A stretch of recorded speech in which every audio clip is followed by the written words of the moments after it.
un doute sur le contenu, check les sous sur le nombre de vues. Calme-toi Dimitri, la force tranquille, ça tape dans le mille. De midi à minuit, dégomme les mensonges comme des quilles. Depuis qu'il y a des séances publiques, je veux plus au cirque mais à l'hémicycle. Scandale politique et médiatique, pour rien rater il faut que tu cliques. Mec c'est Rémi, le meilleur du pire en ligne de mire. Aucun parti pris, que des avis bien réfléchis. J'suis encore bourré comme un Polac, donc j'pensais voir Laurent Ournac. J'crois que j'suis toujours à côté de la plaque, mais en politique j'sais qui est le crack. Ouais j'sais qui est le crack. Juste milieu. J'crois que j'sais qui est le crack. Ça lit des kilomètres de presse pour faire un résumé express. Ça charbonne comme un chinois avec la qualité d'un bavarois. On sera en retraite après notre mort, on sera bouffé par l'inflation. Dans le doute je vais voter Voldemort pour les prochaines élections. Passe de la country à la drill sans transition. C'était pas une bonne idée de me confier cette mission. Si t'aimes pas, dégoûte pas les autres. C'est pas moi qui le dis, moi je suis le roi des pauvres. Pour réfléchir, j'ai qu'un euro, non, moi je tomberai pas dans la fraude. Je le prononce Fröhliches-Mittel, comme Angela Merkel. Désolé, je fais ce que je peux, je trouve ma répartie chez Lidl. Des enquêtes exceptionnelles, pas de langue de bois et de l'humour. La revue c'est juste mensuel, les vidéos c'est juste tous les jours. Ouais, c'est juste tous les jours. Juste milieu. Regarde ça tous les jours. Juste milieu. Désolé pour mon manque de répartie. Je sais même pas ce que je débite. C'est dur la géopolitique. Ou un peu comme ma... République. Ma République, non? C'est dur la République quand même, non? Ouais? Non? Ah non, c'est mou, non? Ouais, les mecs se font chier, on dirait un peu. Ouais, c'est un peu mou. Enfin, ça dépend dans quel pays. Ouais. Bah, j'y connais pas grand-chose, moi. Et c'est quoi une démocratie, déjà ?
Ça tourne en boucle comme BFM, t'existes plus comme REM. Tout est en grève comme RER, ça capte partout comme France Inter. Faut pas croire tout ce qu'on dit à la télévision. Merci YouTube pour la liberté d'expression. C'est la vérité absolue, c'est de l'info et de l'actu. Si t'as un doute sur le contenu, check les sources ou le nombre de vues. C'est la vérité absolue, c'est de l'info et de l'actu. Si t'as un doute sur le contenu, check les sources ou le nombre de vues. Calme-toi Dimitri, la force tranquille, ça tape dans le mille. De midi à minuit, dégomme les mensonges comme des quilles. Depuis qu'il y a des séances publiques, je veux plus au cirque mais à l'hémicycle. Scandale politique et médiatique, pour rien rater il faut que tu cliques. Mec c'est Rémi, le meilleur du pire en ligne de mire. Aucun parti pris, que des avis bien réfléchis. J'suis encore bourré comme un Polac, donc j'pensais voir Laurent Ournac. J'crois que j'suis toujours à côté de la plaque, mais en politique j'sais qui est le crack. Ouais j'sais qui est le crack. Juste milieu.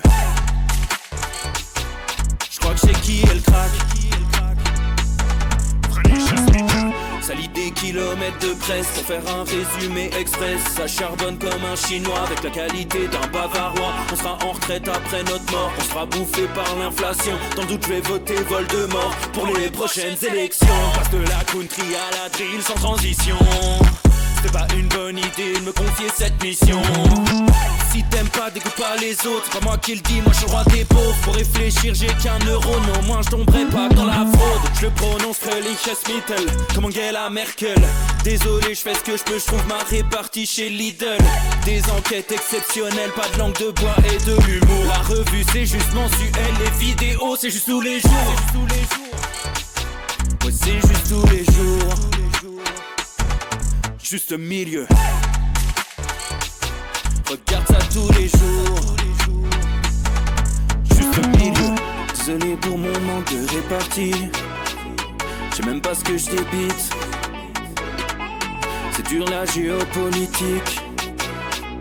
Ou un peu comme ma... République. Ma République, non? C'est dur la République quand même, non? Ouais? Non? Ah non, c'est mou, non?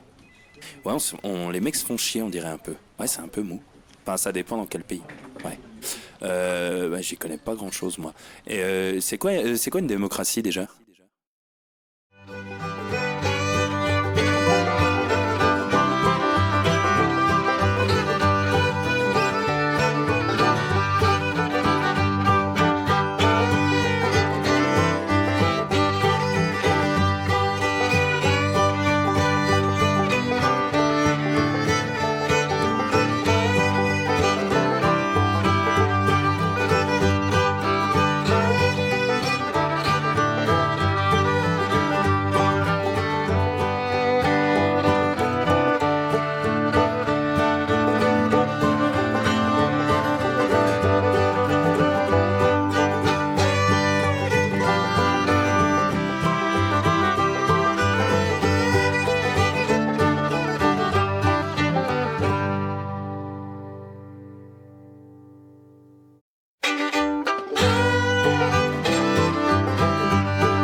Ça tourne en boucle comme BFM, t'existes plus comme REM. Tout est en grève comme RER, ça capte partout comme France Inter. Faut pas croire tout ce qu'on dit à la télévision. Merci YouTube pour la liberté d'expression.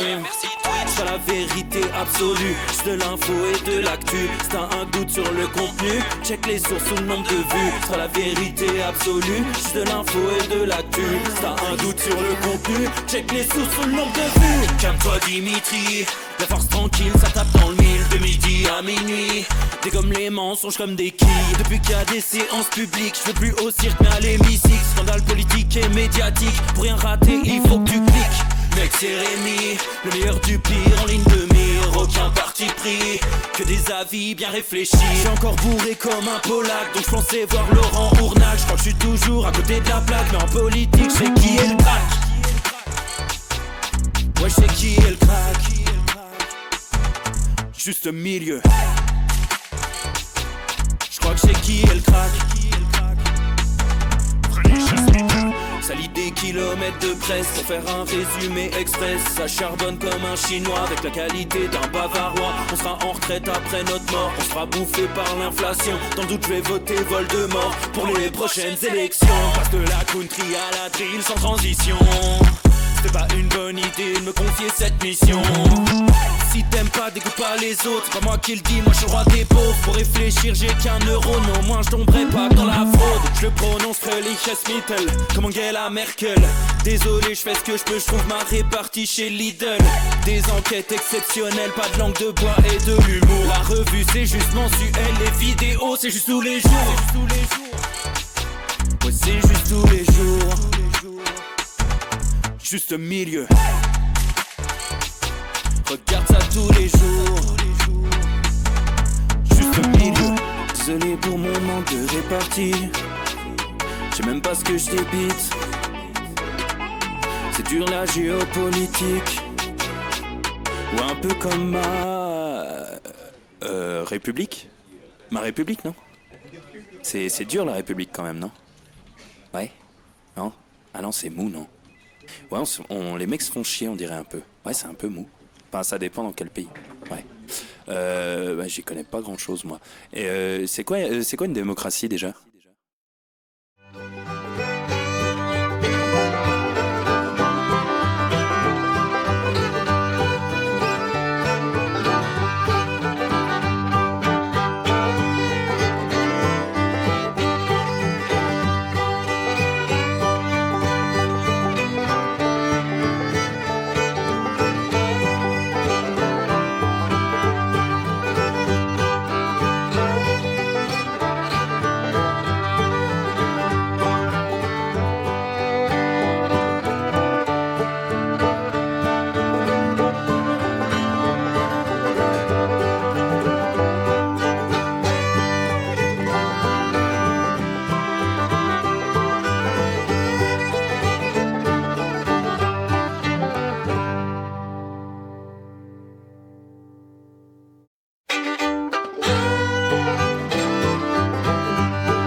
Messieurs, dames, bien le bonjour les copains, bonjour et bienvenue pour le Juste Bistrot. Nouvelle semaine, ça y est, on est lundi les amis, j'espère que vous allez bien, que vous êtes en pleine forme, voilà, et autant vous dire que moi je suis heureux comme un pape. Allez, le Stade Toulousain, voilà, qui a gagné contre le Leinster, allez, ça dégage les Irlandais, quel bonheur les amis, ce bonheur, voilà, du titre de champion d'Europe du Stade Toulousain, bravo à eux. Que du plaisir, que du bonheur les copains et que du bonheur en plus de vous retrouver. Voilà, pour cette nouvelle semaine de grand chelem. Normalement, on va se voir tous les soirs les amis, 5 soirs, alors que Toulouse a 6 Coupes d'Europe. Donc ça c'est dingue. Donc voilà les amis, match de dingue, hein. Je vois ceux qui ont suivi le match, hein. Il y a Marcel The Rock que j'embrasse qui dit match de dingue, quel choc. Et effectivement, alors c'était un match très particulier, on va pas se mentir, je pense que mon Marcel The Rock sera d'accord. Si ça avait été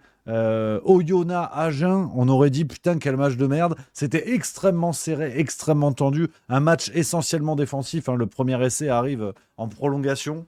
Et pourtant, l'enjeu, hein, de finale de Coupe d'Europe faisait qu'on a vibré de bout en bout. C'était complètement dingue. Et 6e titre de champion d'Europe pour Toulouse, dites-vous.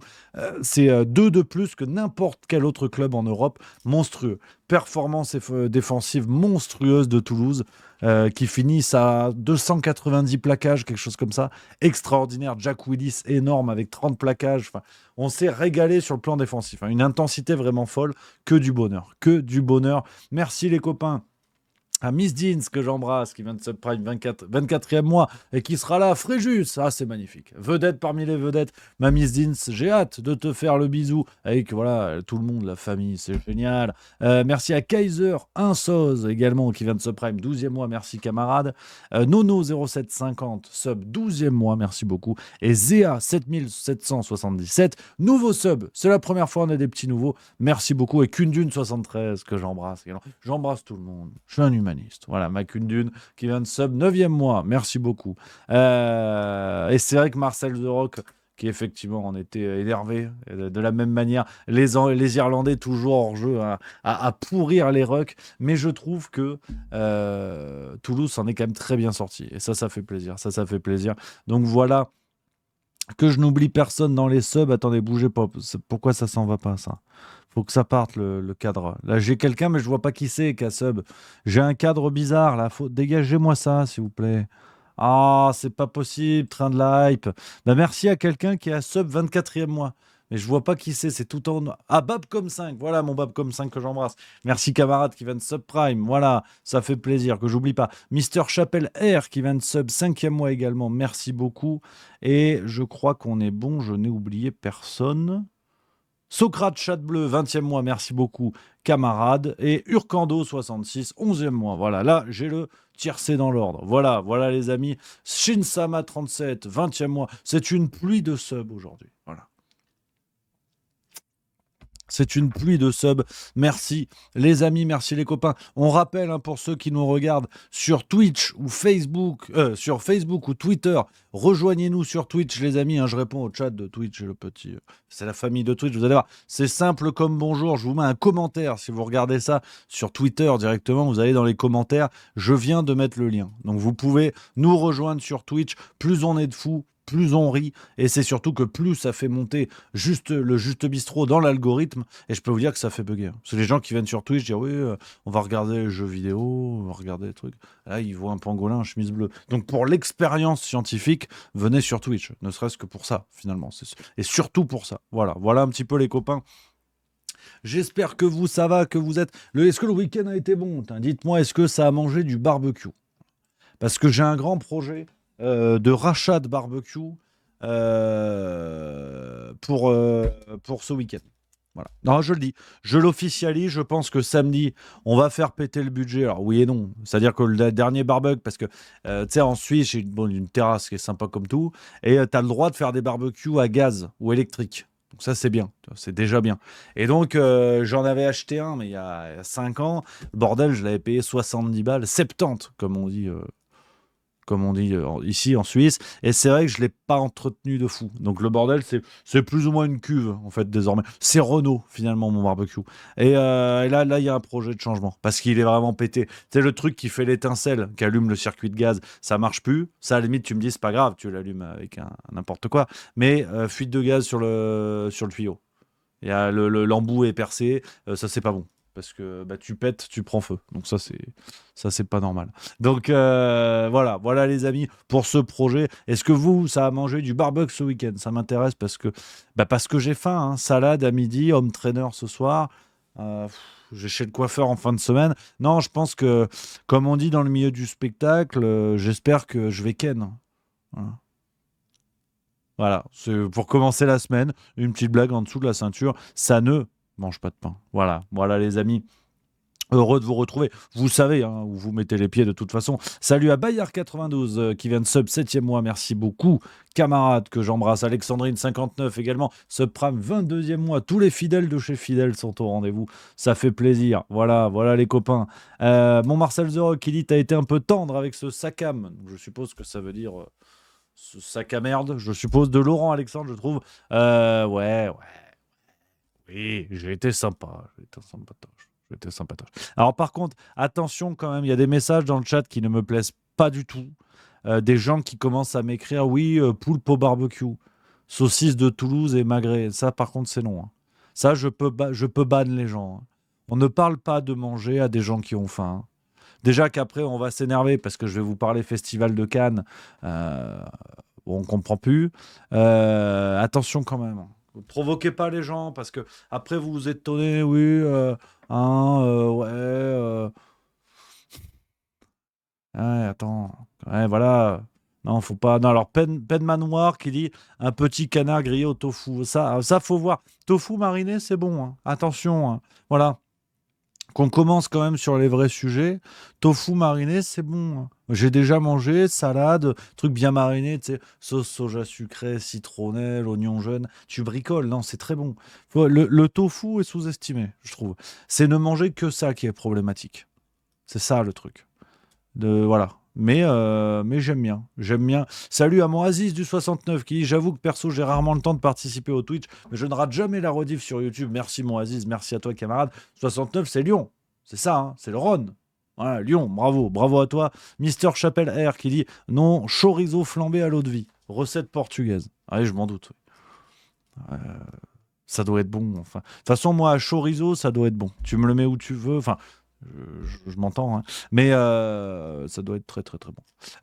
Supreme Leader 1313 qui dit bonjour Rémi, je ne sais pas si tu l'as déjà fait, mais à quand l'enquête sur Tristan Mendes France, le fact-check du fat-check? Ah, le jeu de mots, génial. Pas encore, mais ça va venir. On a une liste de personnages que l'on va traiter avec le respect nécessaire, avec la déférence qu'il faut. Mais faut étaler les vidéos parce que d'ailleurs ça m'intéresse ça les copains. Ça m'intéresse sur le rythme des vidéos sur YouTube. Est-ce que vous trouvez donc sur la chaîne Juste Milieu, est-ce que vous trouvez qu'il y en a trop ou pas assez sur Juste Milieu? Ça, je suis très curieux les copains de savoir ce que vous en pensez qu'on a juste le tir en fait par rapport à vous. Vous savez, hein, on apprend, hein, on bricole, hein, on bricole. Donc, je serais curieux de savoir, dites-moi, ou trop ou pas assez en majuscule dans le chat, comme ça je peux voir à peu près ce que vous en pensez. Chouchou J qui a une très bonne idée qui dit fais un sondage, effectivement. Comme je maîtrise l'outil, bougez pas, je vais faire un sondage. Tac, trop de vidéos sur la chaîne Juste Milieu, point d'interrogation. Trop ou pas assez? Voilà, pas assez. Voilà, j'avais écrit juste pas. Et ça, c'est pas possible parce qu'il y en a quand même qui sortent, hein. Voilà, je vous mets le chat, les copains. Alors, qu'on soit bien d'accord, ça fait très sondage dictatorial, tu sais. Suis-je génial ou magnifique? Non, non, non, attention. C'est pas pour un plébiscite ou quoi, c'est juste de savoir en termes de rythme, est-ce que ça vous va, est-ce que vous arrivez à suivre, en plus avec toutes les autres chaînes, hein, des collègues que vous suivez. Je serais curieux d'avoir votre petit avis. Bah ouais, les amis. Eh oui, évidemment. Voilà un petit peu les copains. Merci à DM Pascal qui vient de sub 7e mois. Merci les copains. Kraken Dragon qui dit tu fais déjà beaucoup de taf, peux-tu gérer plus? Non, alors pour le coup, c'est pas une question de productivité, enfin comment dire, de plus pour plus, c'est pas ça, mais savoir vous, est-ce que vous avez le temps de voir les vidéos juste milieu ou pas, ou autre, enfin, et qu'on s'adapte, parce que bah voilà, faut faire évoluer la formule. Comme dans les bons restaurants, c'est fait maison. Bon, le gratin dauphinois, on l'aime bien, mais il est là depuis 5 ans, il nous emmerde. À un moment donné, on a envie d'entrecôte, on a envie d'andouillette, on a envie de pâté, on a envie de terrine, on a envie de rognon, on a envie de poulpe, on a envie de mousse de canard, on a envie de sèche, on a envie de pommes grenaille, on a envie de pâte carbo, on a envie de pizza 4 fromages, on a envie de pastel de nata, on a envie de flamme-cuche, on a envie de gigot d'agneau, on a envie de jarret de porc, on a envie de tomates farcies, on a envie de moussaka, on a envie de purée, on a envie de pommes dauphines, on a envie de frites, de nuggets, de tenders de poulet. On a envie de jarret, toujours, à nouveau. On a envie de pépito, on a envie d'île flottante, on a envie de tarte au citron, on a envie de profiterole, on a envie de glace vanille, on a envie de glace pistache. Se faire enculer, la glace à la fraise, on n'aime pas ça, mais on a envie, ceci dit, de flan, de tarte tatin.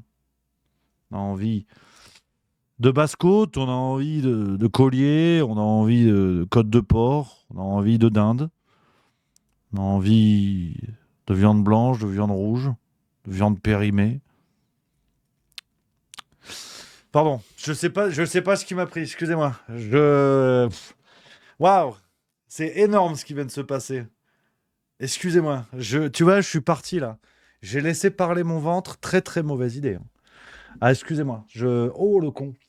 Pardon, en direct en plus. Oh la tuilasse.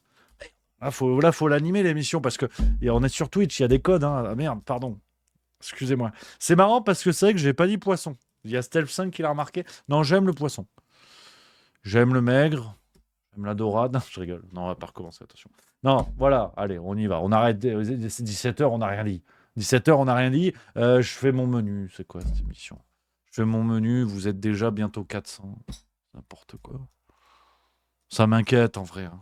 Ces émissions de moins en moins de sens et il y a de plus en plus de gens. C'est pas normal, hein. C'est pas normal. Donc, aujourd'hui, les amis, en plus on a de quoi faire. Vous le savez, comme d'hab, le lundi, faut faire le tri parce que le lundi, c'est déchetterie. Voilà. C'est comme ça qu'on peut le renommer. C'est parti en couille de tous les côtés. Alors, le génocide continue en Israël, enfin en Palestine plus précisément. Je crois qu'on peut y aller, hein, on peut y aller clairement maintenant. Alors, effectivement, les cours internationales, les tribunaux, les spécialistes CNews ont décidé que le mot génocide ne s'appliquait pas. Maintenant, on commence à bombarder des camps de réfugiés, des camps qui d'ailleurs, Le Monde nous le dit dans son édition du 28 mai 2024. Donc, je sais, c'est demain, mais comme je vous le dis à chaque fois, Le Monde paraît toujours à midi, la veille. C'est vrai que je vous dis ça sans aucune transition en plus, donc faut être agile dans le Juste Bistrot. Le Monde nous explique que la zone qui a été bombardée du côté de Rafah, donc hier, fait partie des zones dans lesquelles l'armée israélienne ne prévient pas les gens avant de bombarder, parce qu'elle n'est pas considérée comme une zone bombardable, si on ose le terme.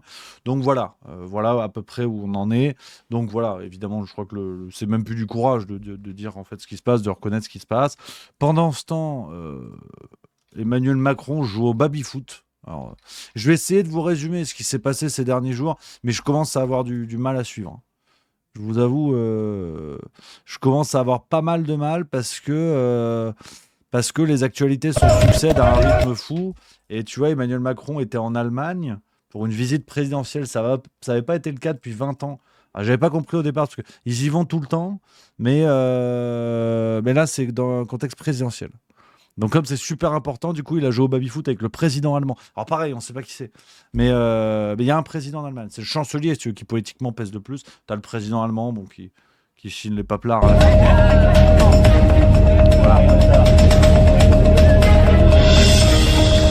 Donc, il a joué au baby-foot. C'était hier, sauf erreur. Donc il y a un journal, je crois que c'est le Parisien du jour, qui nous relate la partie. Il y avait 1-0 pour le président allemand. Et ensuite, Macron a égalisé. Je crois que c'est le Parisien ou Libération qui nous dit ça. Sachant que samedi, Emmanuel Macron était à Lille pour la finale de Coupe de France de football. Et il a parlé Palestine avec un mec dans un bar. Et Emmanuel Macron a l'air flingué déjà. Mais vraiment flingué. Regardez la vidéo. C'est mon tour là. Allez, c'est mon tour là. Mais tu sais qu'à côté, on a demandé de cesser le feu. Je sais bien. On demande de cesser le feu, j'ai vu les dans le cœur. Je sais que ça touche. Alors, excusez-moi, c'était à Tourcoing, effectivement, c'était pas à Lille. Bon, bah voilà quoi. Franchement, je sais plus trop quoi vous dire. Je fais au mieux, hein. Je fais au mieux, mais voilà. Enfin, j'ai pas envie de à chaque fois retomber les mots pour les mots et trouver la bonne phrase et à chaque fois être dans la surenchère et tout. Donc, vous connaissez la guinguette, les amis. C'est pas aujourd'hui qu'on va changer la recette, mais je trouve qu'il y a cette ambiance de fin de règne, cette ambiance de fin de bal où vraiment le pays sombre sous nos yeux amusés en fait. C'est-à-dire que dans un parti, enfin de tous les côtés, notre scène politique est devenue vraiment une fête où on danse sur les tombes, tu vois. On danse sur le macabée de la démocratie, où bah, vous avez d'un côté bon, Bardella qui, voilà, va jouer au top modèle de la politique, qui est nul, sorti de ses fiches, qui est con comme un balai. T'as Louis Boyard qui déboule, qui nous parle du Manifestival. Hein, rappelez-vous, la vidéo, je vous la remets parce que cette notion de fête, elle est centrale. Hein. Je dis pas ça pour le plaisir de casser les pieds une fois de plus. Hein. Mais rappelez-vous, la vidéo de Louis Boyard, c'était sur son compte Twitter le 22 mai. La semaine Festival, vous vous rendez compte? Même pour s'amuser, aujourd'hui, c'est devenu trop cher. On va remédier à ça. On va vous mettre bien. On organise le Manifestival. Le Manifestival, c'est un DJ set, c'est des gens sympas, c'est un moment de politique. Parce qu'aujourd'hui, même faire la fête et pouvoir danser avec ses potes, c'est devenu trop cher. Donc oui, on vous met bien. On organise le Manifestival gratuitement. Voilà, donc le croisement entre la manifestation et le festival, où si on avait envie de décrédibiliser les vraies manifestations, on ne pourrait s'y prendre mieux. C'est-à-dire faire de la manifestation, qui est déjà aujourd'hui très encadrée. Aujourd'hui, une manifestation en France n'a aucun sens, en vérité. Quand vous déposez votre parcours à la préfecture, que vous êtes autorisé à le faire, la notion de manifestation, la notion de rupture dans l'ordre normal des choses n'existe déjà presque plus. Et donc, comme ça ne suffisait pas, on a le sergent Garcia qui déboule et qui nous explique qu'on va croiser la manifestation avec la fête. Parce que c'était déjà très peu pris au sérieux les manifs, maintenant ça devient la fête. Donc je crois que voilà, on a cette ambiance de fin de règne avec tous les partis politiques qui vont là-dedans. Mais vraiment, vous pouvez multiplier ça à l'envi, hein, c'est assez sidérant. Et je lis le message de mon Babcom 5 parce que je suis vraiment d'accord. Hein, mon Babcom 5 que j'embrasse qui dit Rémi, au bout d'un moment, moi je pense que le peuple n'a que ce qu'il mérite. Aujourd'hui, en 2024, quand on veut savoir, on peut savoir. Certains font le choix de ne pas savoir. C'est l'allégorie de la caverne. Je suis complètement d'accord. Complètement d'accord. Effectivement, cette ambiance fin de règne qui se dessine aujourd'hui, où on est en train de tout prendre aux gens.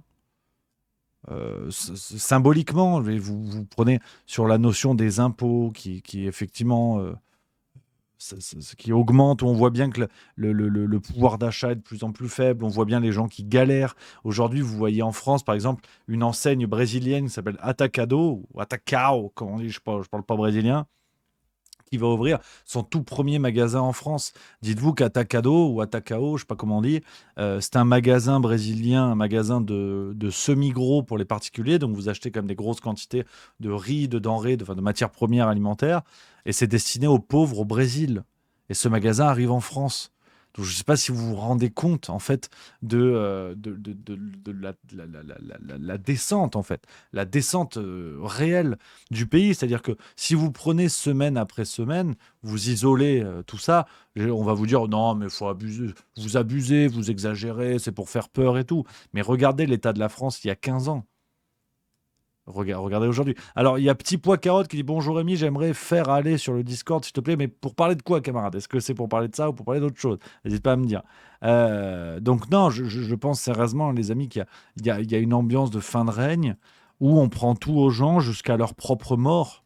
Hein, aujourd'hui, à l'Assemblée nationale, commencent les débats sur la fin de vie, donc qui est le mot poli pour euthanasie, hein, qu'on soit bien d'accord, parce que le pouvoir n'accepte pas ça. Mais aujourd'hui, vous avez Emmanuel Macron qui n'est pas foutu, euh, comment dire, c'est terrible, mais on parle, c'est un peu excessif et je mélange peut-être deux notions qui n'ont pas vraiment à voir, mais on parle d'un président dont il est interdit de parler du début de la vie. C'est-à-dire qu'on ne sait pas qui est Emmanuel Macron avant qu'il déboule en politique. Allez, banquier d'affaires chez Rothschild, ça on sait. Le mec, on n'a quasiment jamais vu ses parents. La rencontre avec sa femme, on n'a aucune idée et c'est interdit d'en parler parce que c'est du complotisme. Donc ce monsieur qui n'a pas de naissance, qui ne vient de nulle part, veut légiférer sur la mort des gens. Je trouve qu'il y a quelque chose d'hautement symbolique, en fait, de ce pouvoir qui, comme dans un pouvoir hautement totalitaire, hein, je veux dire, on a des dizaines de livres d'histoire et de réflexions de gens qualifiés qui nous expliquent que l'un des piliers du totalitarisme, c'est aussi d'interférer dans la vie des gens, de la naissance jusqu'à la mort. Bon, ben là, c'est exactement ce qui se passe. C'est-à-dire que quand on dit « Oh, super, l'IVG dans la Constitution, c'est super », on est d'accord, on n'est pas d'accord, là encore, c'est pas la question. Mais vous avez un président qui veut légiférer partout, sur tout et tout le temps. De l'IVG à l'euthanasie, Emmanuel Macron aura fait des lois, aura réfléchi, aura imposé des choses.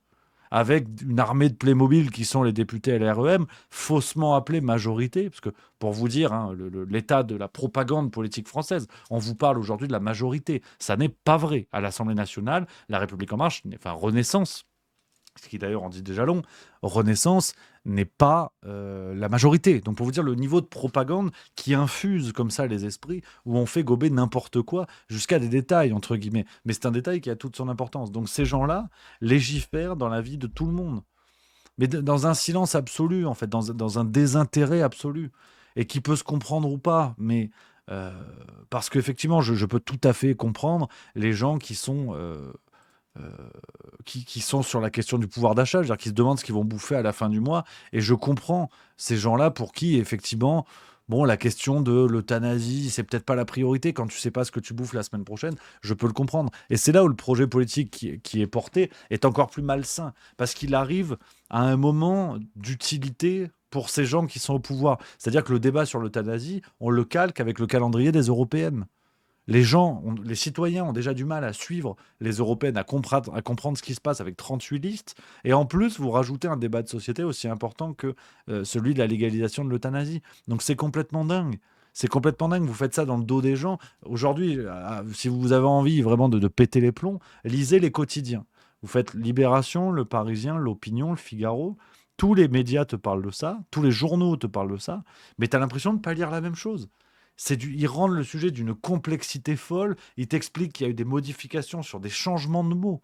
Ça va se jouer à des changements de mots, les amis. Je ne sais pas si vous vous rendez compte. La notion, par exemple, de pronostic vital engagé, ce genre de choses, mais c'est complètement dingue. Complètement dingue. Donc je crois que on a ça, c'est-à-dire qu'on a des changements civilisationnels. Et on va y revenir hein, avec ce qui s'est passé du côté du Festival de Cannes. C'est aussi risible que civilisationnel, mais on va y revenir. Et pendant ce temps, le président va boire des bières à Tourcoing, regarder le foot et jouer au baby-foot avec le président allemand. Donc ce sont des nains qui se prennent pour des géants et c'est très dangereux parce qu'ils ont le pouvoir des géants. Qu'on le veuille ou non, ils ont le pouvoir des géants. Et c'est très dangereux, c'est vraiment très dangereux. Ces gens-là sont en train de tout prendre, en fait. Cette élite-là, parce qu'on parle de la France, mais on peut parler du Canada, on peut parler de la Grande-Bretagne, on peut parler de différents pays. Cette élite-là est en train de tout prendre et de piller véritablement, de piller véritablement le pays par rapport à tout ça. C'est assez effrayant. Alors, il y a Petit Pois Carotte qui répond, qui dit pour parler de mon analyse sur les souverainistes, quand tu auras fini ton propos, puis s'il te plaît, ne m'appelle pas camarade. Voilà. Vraiment, ça sent la bonne ambiance déjà. Déjà, écoute, je vais finir mes propos, puis après on verra. Mais déjà, je sens qu'on va pas passer un bon moment. Tu vois, de la lumière s'est éteinte.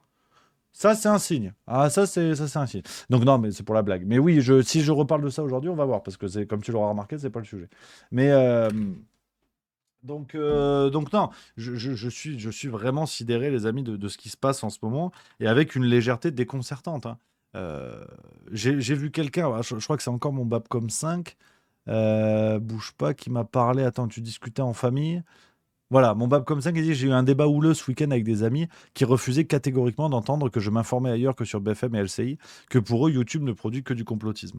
Non, mais comme je vous l'ai dit, là, je radote, hein, vraiment, je radote beaucoup là-dessus, les copains, vous le savez, mais attends, je remets la lumière. Bon, c'est pas foufou, mais c'est pas mal. Comment dire Euh, je pense que le vrai combat est là. À notre échelle, le vrai combat est là. C'est-à-dire que euh, ça va être d'aller parler à son voisin, de parler à son oncle, à sa tante.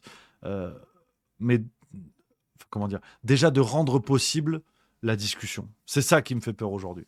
C'est vraiment ça qui me fait peur parce que, comme tu le dis, mon Babcom 5, de plus en plus de gens sont dans cette démarche où en fait, c'est non de facto, quoi. C'est-à-dire que tu arrives, effectivement, t'expliques, tu dis je m'informe à droite à gauche, enfin hors médias classiques, c'est déjà mal vu, c'est déjà très mal vu. Donc je crois que le combat est là, les amis. Avant de vouloir faire tomber Macron, aujourd'hui, c'est pas possible. On ne changera pas les choses de manière aussi profonde et aussi rapidement. Ça me semble impossible. J'espère me tromper, hein. Mais bon. Affaire à suivre. Donc voilà, la gravité fréquente le risible. Et on va y aller, hein, sur l'un des sujets du moment. D'ailleurs, pour finir là-dessus, une déclaration de Macron qui vient de tomber le 27 mai. Je ne l'ai pas vue, je la découvre avec vous. Si Rassemblement National et ses confrères, la FDIC et tous les extrêmes, avaient été aux manettes pendant les 5 dernières années, pas de vaccin européen, Spoutnik ici, chloroquine ailleurs, pas de réaction face à la guerre d'agression russe en Ukraine, soutien à la Russie, abandon de l'Ukraine immédiat, pas de plan de relance européen, on est nationaliste, défense chez nous. Pas de pacte d'asile et d'immigration pour nous protéger en frontières communes. Là où la France et l'Allemagne, je le rappelle, n'ont aucun immigré qui arrive sur notre sol par parachute ou par mer. Ils arrivent par d'autres frontières. Et donc il faut de la coopération européenne. Et donc rien de leur discours ne tient et n'aurait juste accru les situations difficiles que nous avons connues. Avec les extrêmes droites en Europe, au pouvoir depuis 5 ans, appauvrissement, division, soutien de la Russie et abandon de l'Ukraine, et moins de démocratie. C'était ça le bilan. Et donc on ne peut pas venir plaider en quelque sorte un plan en prenant tous les dividendes de ceux qui ont fait le contraire en disant vous savez ça va bien se passer avec nous. C'est trop simple. Il faut le démasquer et le débusquer. Voilà. Mais c'est la différence que je fais avec tous les autres candidats du champ républicain. C'est le travail des têtes de liste de débattre avec eux. Qu'est-ce que vous voulez que je vous dise? Le mec critique un bilan qui n'existe pas. C'est-à-dire ah oui, mais avec l'extrême droite au pouvoir, on aurait eu ça, puis il aurait plu en août. Oui, évidemment. C'est hallucinant. Franchement, hallucinant. Bon, on va pas passer 3 heures là-dessus. Vous n'avez pas besoin de moi pour voir que c'est absolument n'importe quoi. Donc, bon, allez, on avance. On va sur le sujet du jour parce qu'il y a déjà de quoi dire. Cannes. Festival de Cannes. Je sais pas si c'est un instant grognon. Je sais pas ce que c'est. On va le faire, on va en parler. Mais par contre, J'ai aucune idée. Alors, vraiment, absolument aucune idée de ce qu'on va dire. C'est bon, rien ne va, rien ne va. Euh, on bricole, c'est-à-dire que on va prendre les faits un par un en rappelant quelques-uns, les amis, parce que je crois que c'est même encore plus grave que prévu. Parce que beaucoup de gens ont parlé de cette histoire d'actrice transgenre, transsexuelle, on ne sait plus comment faut dire, mais c'est pas le plus grave. Pas à mon sens, c'est pas le plus grave dans le traitement médiatique qui est fait de tout ça. On va reprendre dans l'ordre et vous allez voir. Non, c'est aller plus loin que prévu. Alors, je récapitule pour ceux qui n'ont pas suivi. Pour le prix de l'interprétation féminine à Cannes, donc au Festival de Cannes, présidé cette année par Greta Gerwig, qui est la réalisatrice de Barbie. Donc déjà, je comprends pas bien les gens qui m'ont dit oui, qui s'étonnent de ce qui s'est passé en fait. Qui s'étonnent que le palmarès du Festival de Cannes, ce soit le cirque Pinder en fait. Enfin, pour certains trucs, c'est aussi des trucs très bien, attention. En fait, c'est présidé par la meuf qui a fait Barbie. Donc, vous attendiez à quoi? Dans le jury, il y a Omar Sy, qui, depuis Intouchable, a fait quasiment que des bouses. Qui n'est pas suivi par son propre public. Enfin, ça ne va pas, en fait. Et voilà, déjà, c'est compliqué. Déjà, c'est compliqué de base. Et il y a des gens qui sont étonnés. Après, c'est vrai que c'est étonnant. C'est vrai que ce qui s'est passé est étonnant. On a eu, donc, je l'ai dit, le prix d'interprétation féminine, la victoire de Carla Sofia Gascon. Enfin, pas exactement. Vous allez comprendre. Déjà, je vous montre la bande-annonce du film. Alors, attends, si je le trouve. J'ai le trailer. J'ai le trailer. Si vous voulez, on va mettre le trailer du film, hein, donc, pour lequel les actrices ont eu le prix d'interprétation féminine. C'est Emilia Pérez, réalisé par Jacques Audiard, qui a fait Un Prophète, qui a aussi réalisé Un Prophète. Donc, comme quoi, c'était écrit. Je vous mets la bande-annonce pour bien comprendre plusieurs choses, déjà.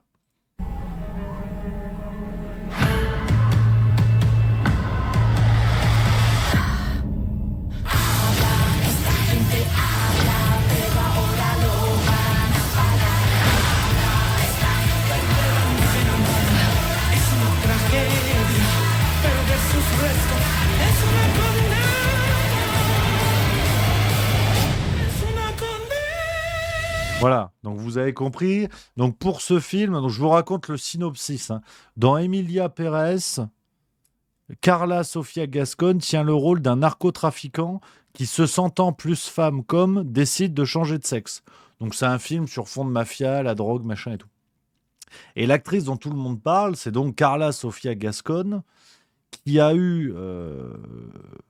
qui dans le film joue le rôle d'une personne transgenre. Elle a eu le prix d'interprétation féminine.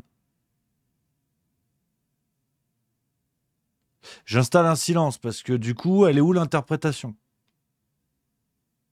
Parce que si moi je joue le rôle d'un gros mangeur de magret, il n'y a pas d'interprétation. Il y a de l'appétit, mais à aucun moment du film tu vas trouver de l'interprétation. Je joue mon rôle, si tu veux. Bon, alors après, peut-être qu'elle n'est pas narcotrafiquante. Ça, c'est peut-être là où il y a eu un truc... la cocaïne hein. Voilà.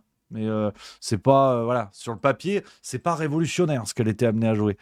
C'est pas un rôle de composition. Voilà, nous dit Victor Macno, qui est sûrement expert en cinoche. Et je suis d'accord avec lui. Donc, voilà un petit peu l'histoire. Mais ça va encore un petit peu plus loin. Parce que on va faire le jeu ensemble. Quand vous tapez le nom de l'actrice, Carla Sofia Gascon, faites ça sur Google, qui est un moteur de recherche américain. Vous allez dans Actualité et vous voyez, regardez, Festival de Cannes, l'actrice transgenre Carla Sofia Gascon salue un pas en avant après avoir été primée.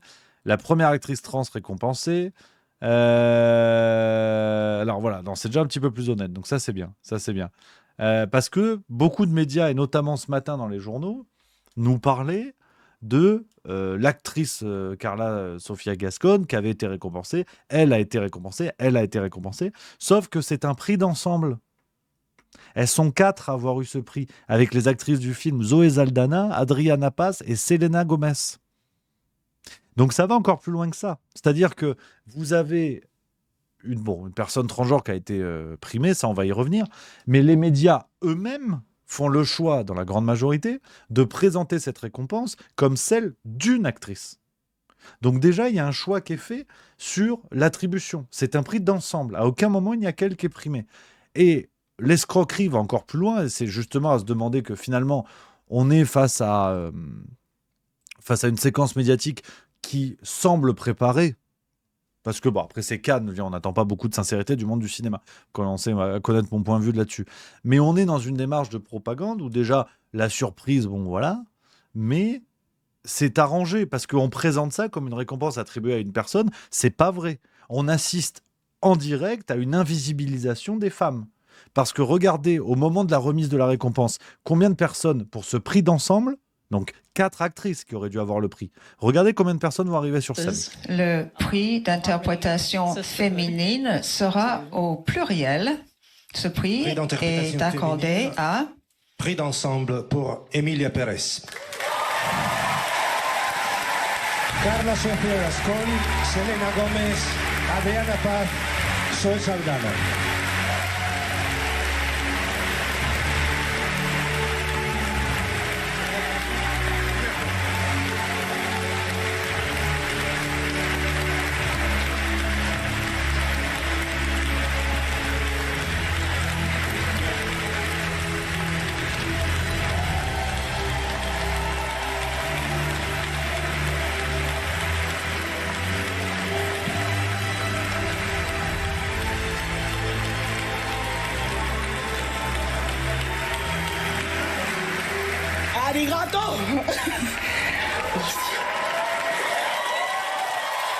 Voilà. Alors c'est vrai que je suis étonné de ne pas avoir eu l'actrice en première ligne du match rugby Toulouse-Leinster parce que c'est quand même costaud. Faut se foutre de leur gueule parce que je crois qu'ils se foutent de notre gueule aussi. Donc c'est pas une question de trans ou pas trans, mais quitte à être à ce niveau de spectacle, faut y aller plein gaz. Donc il y a mon Victor Macno qui dit dans le chat, et effectivement c'est une possibilité que à Cannes la règle soit qu'une seule personne arrive sur scène. En vérité, je n'en ai pas la certitude, je ne sais pas. Donc c'est tout à fait possible. Je donne la piste si tant est que ça soit le cas.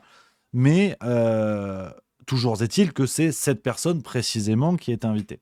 Donc on a, si vous voulez, quelque chose qui semble organisé, qui n'est absolument pas une surprise, qui ne ressemble absolument pas à de la sincérité.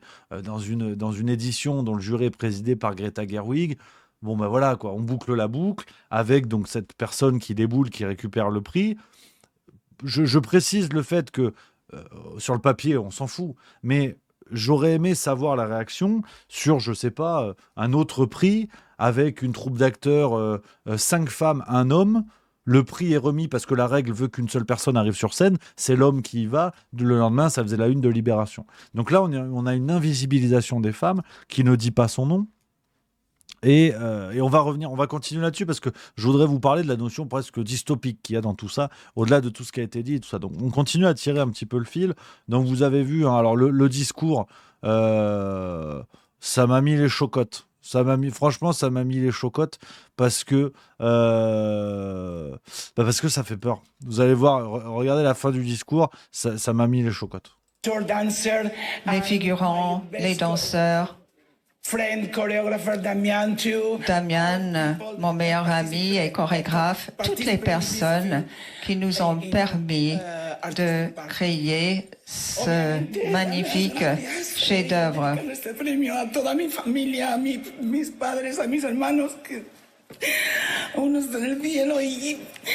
Y a mi hija y a mi mujer que me aguantan todos los días las locuras.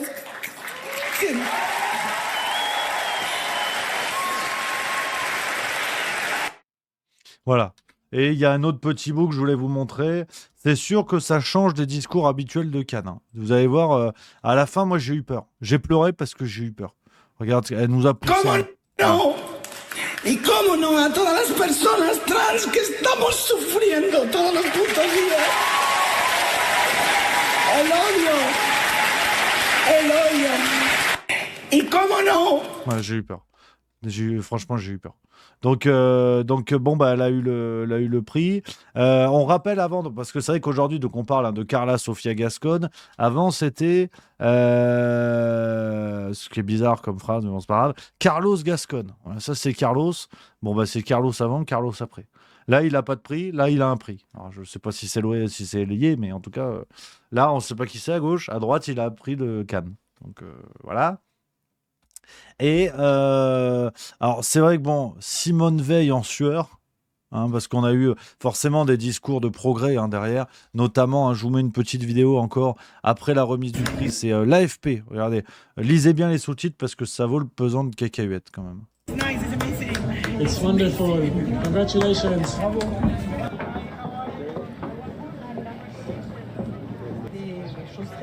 Voilà, parce que là encore, je réponds à mon Victor Macno. Moi, je veux bien que sur scène, elle soit toute seule.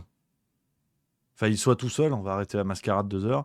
Et par contre, même sur les interviews après la scène, il est toujours tout seul. Donc, c'est quand même très intéressant, si vous voulez, de voir qu'on a encore une mise en scène où même après coup, après la cérémonie protocolaire, c'est toujours cette personne qui est mise en avant. Et là, on n'a pas un bruit des féministes, évidemment.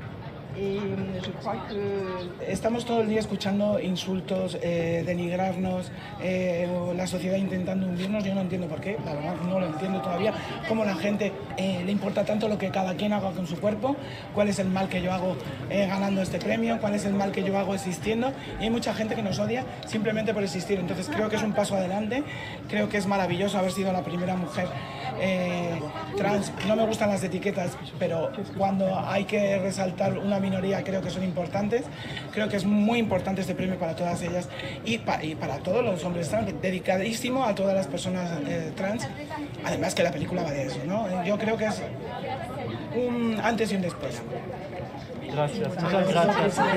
Voilà. Donc bref, on va pas y passer la journée, vous avez compris l'idée. Mais je crois que, et vous allez vous dire que peut-être que j'ai définitivement pété les plombs, mais je crois que c'est une excellente nouvelle tout ce qui se passe. Je crois que c'est une excellente nouvelle. Et on parle du Festival de Cannes, et je vais paraphraser ce qu'avait dit, c'était qui d'ailleurs, que je me plante pas, qui avait dit, c'était Adèle Haenel, qui avait dit on se lève et on se casse. Je crois que c'est ça, l'année où Polanski avait été primé, si je dis pas de conneries. Je ne vais pas me planter. Non, c'était au César, voilà, excusez-moi. C'était, voilà, désormais on se lève et on se barre. C'était au César, excusez-moi, où Polanski avait été primé. On est toujours dans le cinoche. Donc, je crois sincèrement, les amis, que c'est une excellente nouvelle tout ce qui se passe. Parce que on sait que ces milieux-là, qui n'ont définitivement plus aucune éthique, plus aucune morale, ces milieux élitistes pour la plupart où règne le pognon, et j'y reviendrai, sont prêts à tout finalement, à s'ouvrir aux 4 vents, pour rester poli, et ce sont des milieux qui certes sont très fermés, qui sont très incestueux, c'est-à-dire qui se reproduisent entre eux, hashtag Léa Seydoux, tu vois, qui est bon à cet incroyable talent de s'appeler Seydoux. Donc, bref, ce sont des milieux que l'on connaît, les milieux élitistes qui se reproduisent entre eux, qui ne peuvent que fonctionner de la même manière. Donc, ça, c'est une réalité, ok, c'est pénible, on nous les impose, on nous les farcit, on nous les met dans les cinémas et tout. Jusqu'à preuve du contraire, on n'a pas le couteau sous la gorge, en tout cas pas pour cette raison-là, pour aller au cinéma, pour voir leurs conneries, pour tolérer leurs conneries, pour l'accepter, on n'a pas le couteau sous la gorge. Et le problème de ces milieux-là, un petit peu comme des prostituées sur des territoires où il n'y a pas beaucoup de clients, c'est que elles ont beau s'apprêter de la même manière. Et encore, j'aime pas le parallèle parce qu'il est méchant pour les vraies prostituées de métier. Comme des créatures, tu sais, des créatures sanguinaires, tu vois. Je veux même d'ailleurs pas faire de parallèle du tout. Je vais aller au bout de ce que je veux dire, ce sera peut-être plus simple.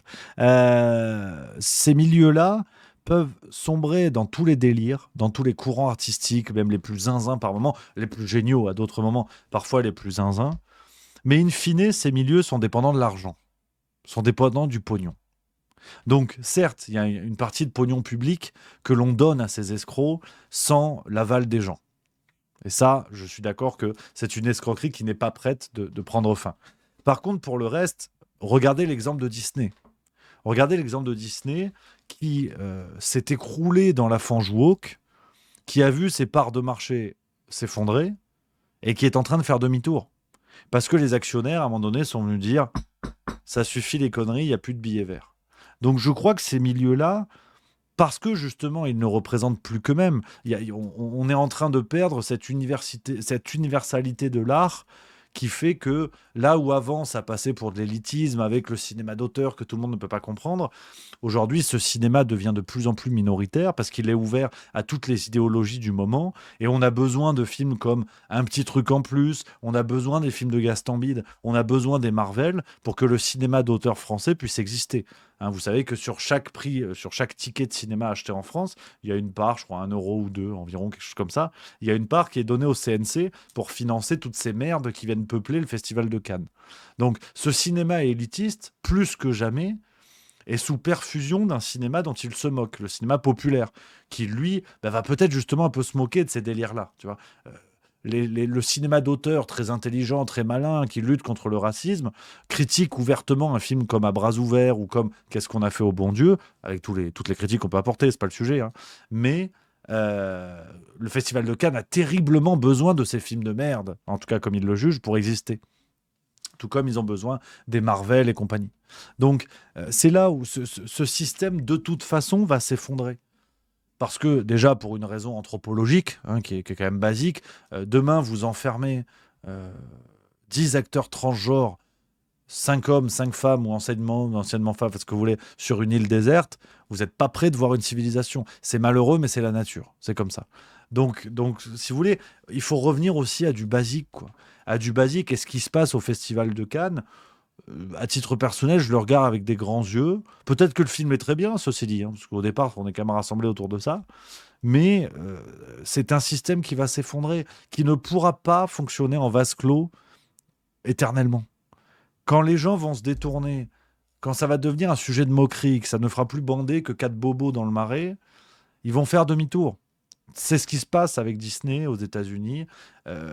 La logique du capitalisme est celle-là qu'elle n'a pas de valeur, enfin comment dire, elle n'a pas de valeur morale, elle n'a que des valeurs financières.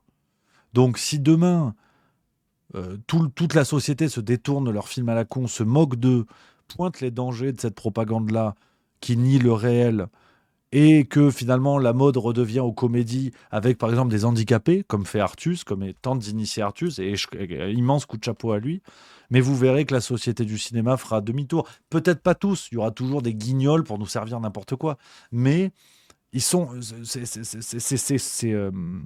ces structures-là sont guidées par les revenus, par le billet vert, par l'argent. Donc à un moment donné, ils ne pourront pas fonctionner éternellement. Regardez la marque de bière Budweiser également. Enfin, ça peut durer longtemps, hein, je vous dis, de là à ce qu'on arrive à ce virage, je ne vous parle pas du mois prochain. Hein.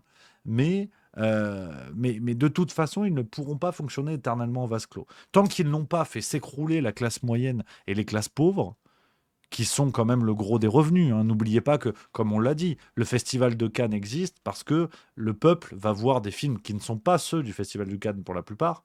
D'ailleurs, c'était le coup de gueule de Danny Boone, hein, au moment de Bienvenue chez les Ch'tis, qui sort, je crois, en 2008, quelque chose comme ça, et qui déjà expliquait que les comédies populaires n'avaient pas leur place à Cannes et que c'était un scandale parce que Cannes existait grâce aux comédies populaires. Donc ça a toujours été ça. En littérature, c'est pareil aujourd'hui, les amis. Vous regardez les rentrées littéraires, si vous n'avez pas 15 bouquins sur un migrant qui devient livreur à Paris, qui se fait accueillir par une rombière imbaisable du 16e arrondissement et que finalement il tombe amoureux, c'est génial. Si vous n'en avez pas 4 ou 5 comme ça dans les rentrées littéraires, c'est que c'est pas une bonne rentrée littéraire. Mais c'est jusqu'à la caricature, si vous voulez. Jusqu'à la caricature. Alors qu'on parle de vrais sujets, on parle de sujets sociaux très importants qui effectivement ont leur place. Mais aujourd'hui, ça devient une caricature parce que ces industries-là, en vérité, s'en foutent de leur sujet. Parce qu'ils parlent, si on prend le cas des migrants, parce qu'il y a de plus en plus de films comme ça, hein. Je pense à... c'était Monsieur le maire qui avait eu Clovis Cornillac il n'y a pas longtemps. Il y en avait eu un sur le rugby aussi, pareil, avec les migrants qui arrivent en France et qui sauvent tout. Alors c'est vrai, il y a plein d'histoires comme ça, il y a plein d'histoires pas du tout comme ça, où il y a des problèmes, et les films où il y a des problèmes, il n'y en a pas. Donc il n'y a que les films où tout se passe très bien, et pourquoi pas, hein, d'accord. Mais on est dans une démarche de propagande. Ce qui est très intéressant, c'est que si cette industrie du cinéma utilisait le pognon pour faire les films, Bah, à la place, utiliser ce pognon pour construire des logements pour les migrants qui arrivaient en France, il y en a beaucoup moins qui dormiraient dans la rue. Alors ça ferait moins de sujets de film, ça c'est certain. Mais voilà, c'est toute la supercherie de ça, si vous voulez. Et ce qui se passe aujourd'hui à Cannes, je reviens à ce que je vous disais au tout début, finalement, on se lève et on se casse, quoi. Enfin, déjà, on se casse. Les gens n'y vont pas, déjà. Donc, voilà, déjà, il n'y a même pas besoin de se lever et de se casser, parce que les gens n'y vont pas de base. Mais au fond, ça n'intéresse personne, ces délires-là. C'est cruel, mais la réalité du terrain, elle est là. C'est que tout le monde s'en branle. Je suis désolé d'être vulgaire, hein, mais tout le monde s'en fout. Ils nous mettent un transgenre, un pot de chambre, une vache, 3 hommes, 14 femmes, 2 gosses. Tout le monde s'en fout, en vérité. C'est ce qui est terrible. C'est ce qui est terrible là-dedans. Et ça donne, si vous voulez, ça donne du grain à moudre à des propagandes qui n'existent pas de base. Par contre, ce qui est intéressant, et c'est là où je vous parlais de dystopie, c'est que on a ces élites qui, intellectuellement, sont en train de défendre des projets opposés. Et on parle parfois de la communautarisation de la société, mais on peut leur dire merci. On peut leur dire merci parce que on a beau dire l'extrême droite, le machin tout, effectivement, il y a aussi un projet de scission, il y a un projet communautaire aussi, bien sûr. Mais cette élite morale, enfin supposément élite morale et intellectuelle, qui a imposé ces scissions-là au nom des bonnes valeurs, des machins, des bidules, faudra qu'un jour, vous savez, cette élite qu'on dit souvent de gauche, mais aujourd'hui ça ne veut plus dire grand-chose, cette élite de gauche qui encourage, qui a encouragé ces dernières décennies l'arrivée de migrants en France, qu'on n'appelait pas migrants avant, on appelait immigrés, d'ailleurs le mot a changé, bref, on ne sait pas vraiment pourquoi, parce que migrant ça ne veut rien dire, hein. Au sens statistique, vous allez en vacances en Espagne, vous êtes un migrant, donc ça veut absolument rien dire, mais bon, bref.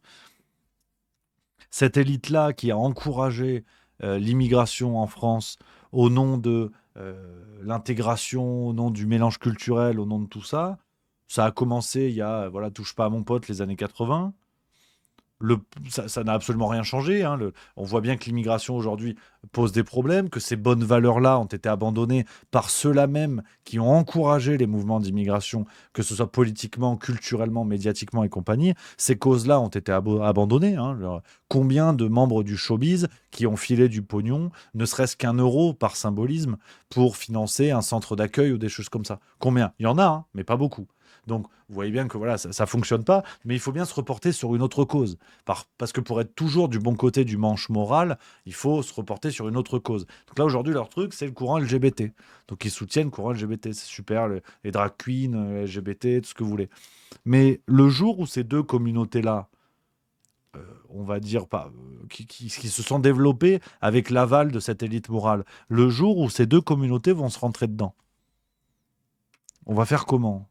Parce que je pense que sans mettre de l'huile sur le feu voilà, en restant dans la ligne juste milieu, je pense qu'on est plutôt d'accord que l'immigration que l'on a mise dans les banlieues du 9-3, je ne suis pas certain qu'elle s'entende très bien avec le courant drag queen.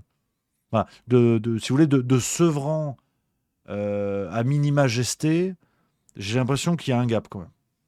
Moi, je suis humaniste, hein. Moi, je suis un humaniste. Donc, moi, j'aimerais bien que tout le monde s'entende. Mais Seine-Saint-Denis, talon de 14 cm, je pense qu'il y a un projet qui s'est séparé. C'est pas la même bretelle d'autoroute. C'est-à-dire qu'à un moment donné, hop, les autocars ne se sont pas rencontrés. Alors, au péage dans le Nord, Paris, Lyon, oui. Mais là, non. Là, c'est pas le même projet. C'est pas le même truc. Et ce qui est intéressant, c'est qu'on trouve comme moteur de ces communautés-là le même moteur de ces élites morales qui sont passées d'une cause à l'autre, mais qui ne se rendent pas compte que, entre autres scissions dans le peuple français, ils sont en train de créer des communautés qui ne vont pas s'entendre, mais pas du tout. C'est-à-dire que déjà la question de la femme par rapport aux banlieues, enfin en tout cas au peuple immigré qui habite en banlieue, parce qu'il y a effectivement des peuples tout à fait différents et d'origines différentes, déjà la question de la femme fait que bon, nos néo-féministes sont un petit peu emmerdés parce qu'elles te parlent de féminisme dans les beaux arrondissements de Paris, mais par contre dans le 9-3, bon déjà tu sens que c'est quand même déjà un autre délire. Et par contre, quand il faudra imposer la cause drag queen en Seine-Saint-Denis, là, j'ai hâte qu'on ait l'avis d'Aymeric Caron, de Sandrine Rousseau, de Caroline de Haas, de Omar Sy, de Greta Gerwig. Là, je suis très curieux d'avoir leur avis, là. Pourquoi on ne fait pas porter la flamme par une drag queen en Seine-Saint-Denis, par exemple? main dans la main avec un dealer de shit. Ça enverrait un message sympathique. Ça fait la une de Libération. Là, tu fais la une, tu les vends, tes 50 000 exemplaires. Mais j'ai peur qu'il y ait un semblant de mésentente. Il y a un semblant de quelque chose qui ne colle pas. Qui ne colle pas sur la dynamique. Donc, c'est pour ça que je vous parlais de dystopie, les amis, que je mettais dans le titre de cette vidéo. C'est que je voulais commencer à vous résumer l'histoire de Cannes, expliquer qu'au fond, tout ça, on s'en fout, ce que je vous disais, et surtout finir sur le fait que, pour moi, le problème n'est pas tant la volonté d'imposer ou tout ça, tant qu'on n'entre pas dans les écoles, vous connaissez ma ligne là-dessus bien évidemment, tant que tout ça ne s'impose pas par les cerveaux dans les écoles, où là pour moi il y aura un motif de révolution clair et net, de révolte claire et nette, qu'on soit bien d'accord, et qui mettra en danger d'ailleurs les personnes transgenres ou LGBT ou tout ce que vous voulez, les activistes que l'on envoie dans les écoles comme ça pour faire la propagande, on mettra en danger ces personnes-là, parce qu'en première ligne ce seront elles, ce ne seront pas les gens qui imaginent ça dans les bureaux. Donc, tout ça pour dire que, au fond, cette propagande médiatique n'existe pas si vous éteignez la TV. Tout le monde s'en fout. Porter la flamme, le film de Jacques Audiard, et je le redis, qui est peut-être très bien au demeurant, mais tout le monde s'en fout, on verra, en fait. Mais le problème, c'est qu'on va vraiment face à une société. On a beaucoup mis en avant les communautarismes religieux, les communautarismes entre... si on peut parler de communauté urbaine et de communauté de la France profonde, à la limite, ce qu'on a vu par exemple l'attentat de Crépol, on peut parler de ce genre de communautarisme, mais on est face aujourd'hui à des communautarismes idéologiques fomentés par l'élite culturelle, l'élite politique, qui est en train de créer des ennemis, mais qui ne vont pas s'entendre du tout. Et donc, il y aura deux choix, soit essayer de faire vivre ensemble ces communautés diamétralement opposées, et on va au carnage, au bout d'un moment. Faut pas non plus, on va pas tourner autour du pot pendant 2 heures. Les drag queens en banlieue, ça dure pas 2 heures. Dans les banlieues les plus chaudes où la police elle-même a du mal à intervenir.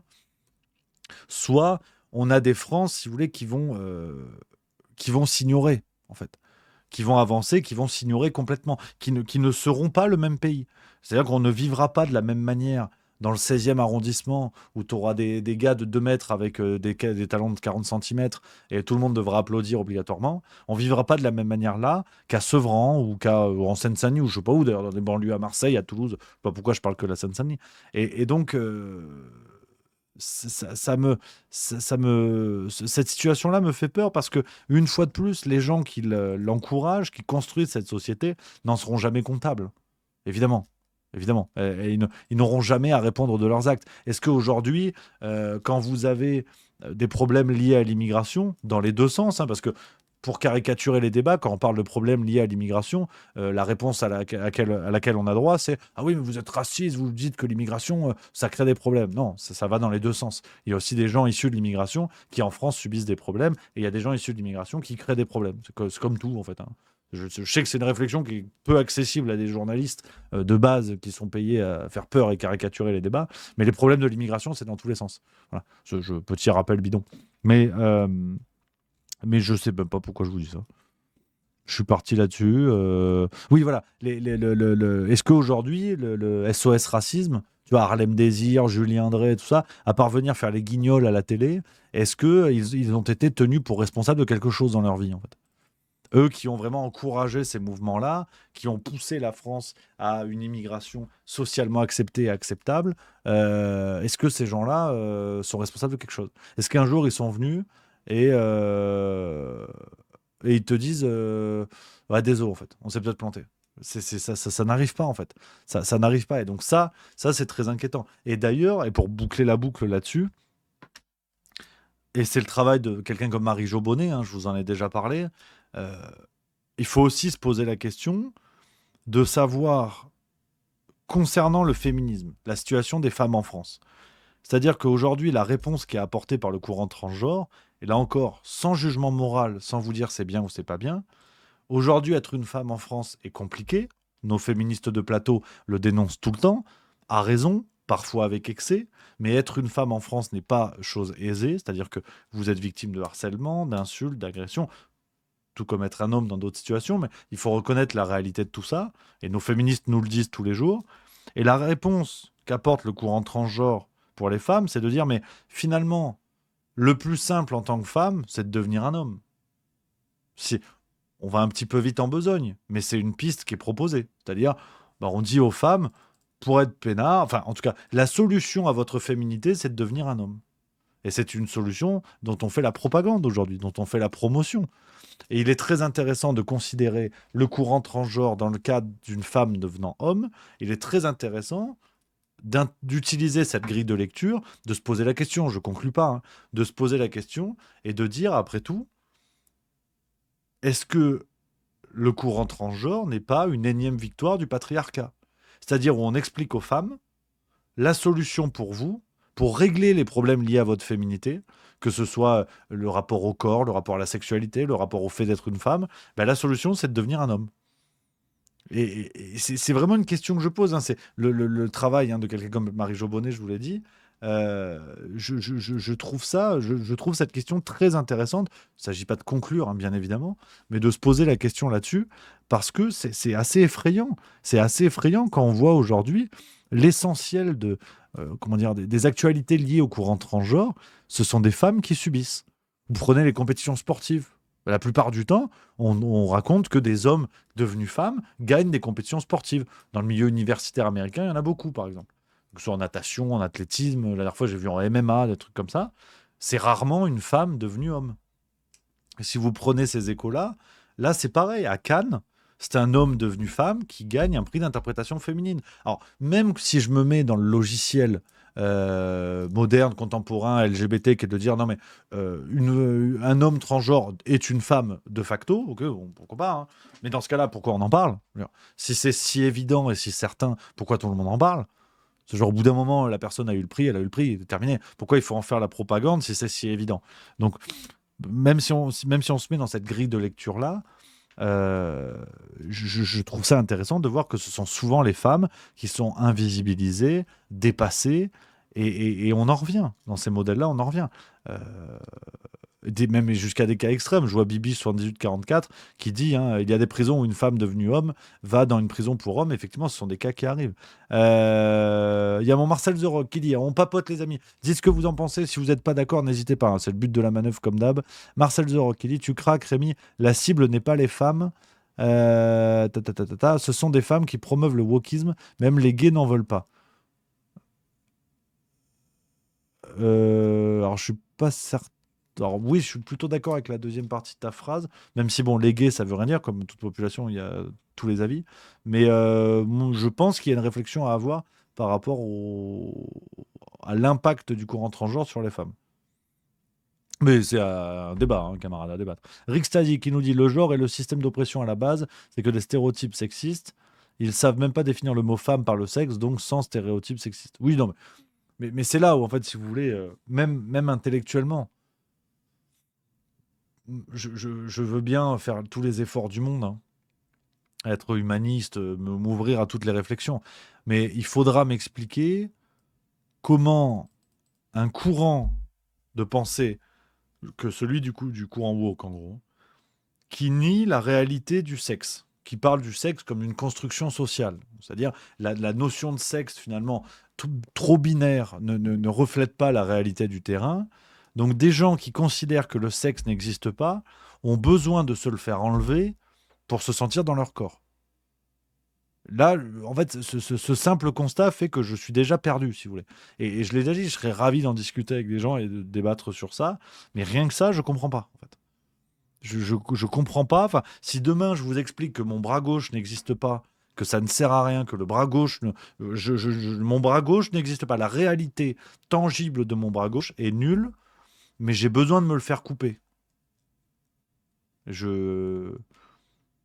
Là, j'avoue, je comprends pas. Mais peut-être, peut-être. Donc voilà un petit peu, les amis, ce qu'on pouvait se dire là-dessus, les copains. Alors, on continue un petit peu. C'était le gros sujet aujourd'hui, un gros sujet de l'émission. Sur ces histoires-là, on se régale. C'est le bonheur, finalement. C'est le bonheur, c'est le progrès. Voilà, je crois qu'on peut le dire. Anarchy08 qui dit ça existe, Rémi, la Andy transition. Non, mais rigole pas. Hein. Alors, peut-être que c'est vrai, je le prends pour une vanne. Dans tous les cas, c'est dangereux. Mais c'est vrai que c'est hallucinant. Et puis, il y a toujours une autre question à laquelle on arrive. Et d'ailleurs, ça, pour le coup, c'est pas une blague. Rien que d'en parler, je baille.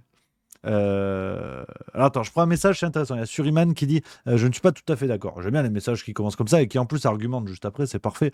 Mon Suriman qui dit je ne suis pas tout à fait d'accord. Des personnes qui t'expliquent que le sexe n'existe pas ont besoin que les autres se l'enlèvent, c'est rarement eux. Oui, c'est pas faux non plus.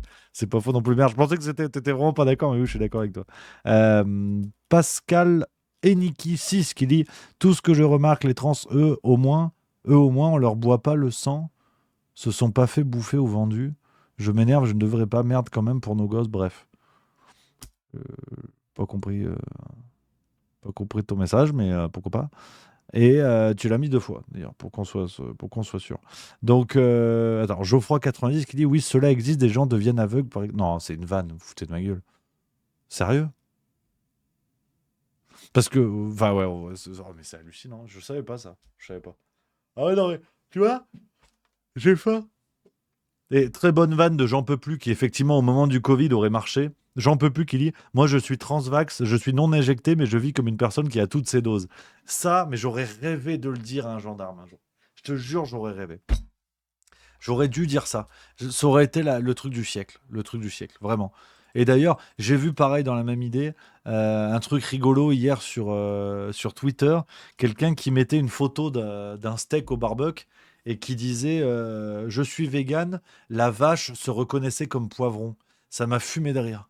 J'ai trouvé ça génial parce que c'est un territoire de vannes effectivement extraordinaire. Donc voilà un petit peu les amis. Et puis pour finir sur le Festival de Cannes, pour dire à quel point nous sommes dans la propagande, parce que tous les messages ne sont pas bons à dire. Et vous avez sûrement vu cette séquence d'une dame qui est arrivée. Alors on ne sait pas ce que ça fout non plus. Hein. Faut être, en tout cas, j'essaie d'être cohérent avec ce que je pense d'habitude. C'est la rigueur juste milieu. Le Festival de Cannes est un festival de cinoche.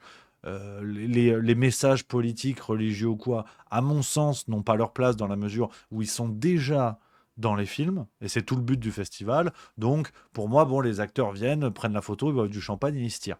Donc, si tout le monde y va de son message, de son truc et tout, pourquoi pas. Mais apparemment, tous les messages n'ont pas le droit. Regarde, il y a une dame qui est arrivée avec une robe avec la tête de Jésus-Christ, ils ont dit non. Voilà, bon, il n'y a pas de son. Mais regardez, le service de sécurité a dit ça dégage.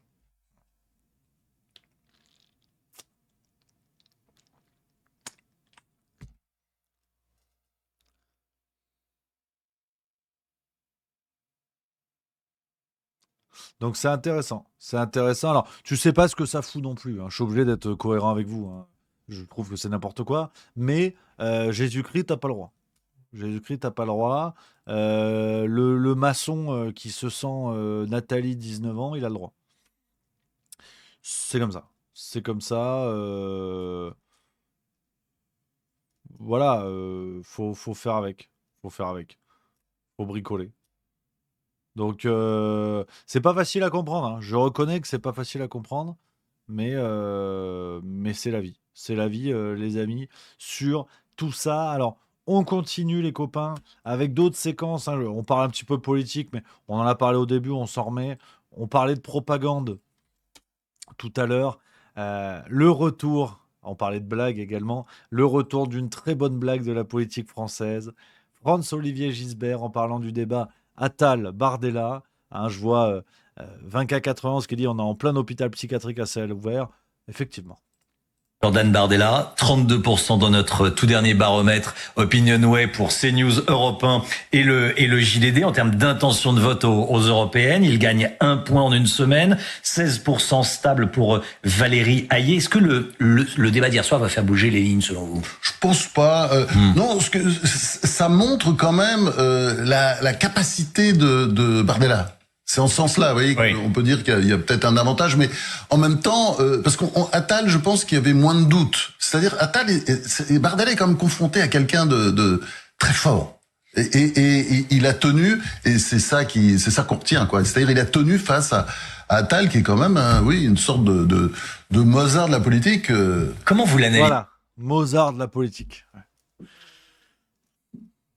Il avait déjà dit pour Macron, ceci dit. Et il y a des gens qui considèrent que c'est pas de la propagande. Donc, je vous l'ai dit, hein, le problème, c'est pas tant de chercher chez eux, dans les médias, la logique ou de s'en prendre à eux. Eux, ils sont foutus, on a compris. Hein. Le problème, c'est qu'ils sont sincères, à mon avis.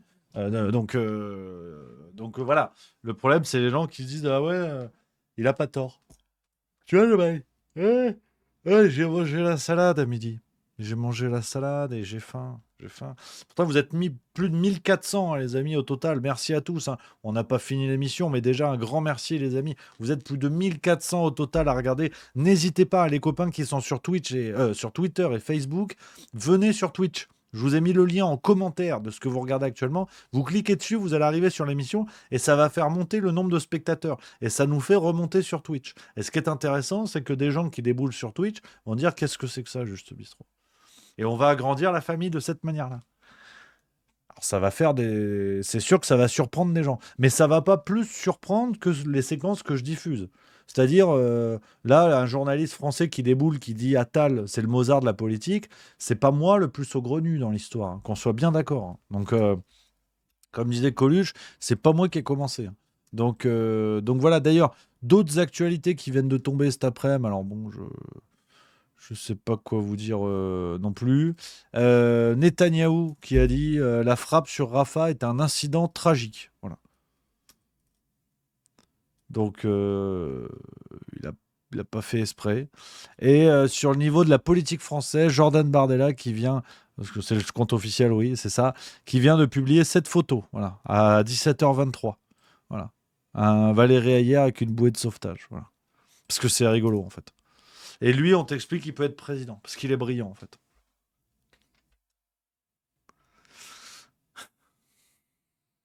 Voilà.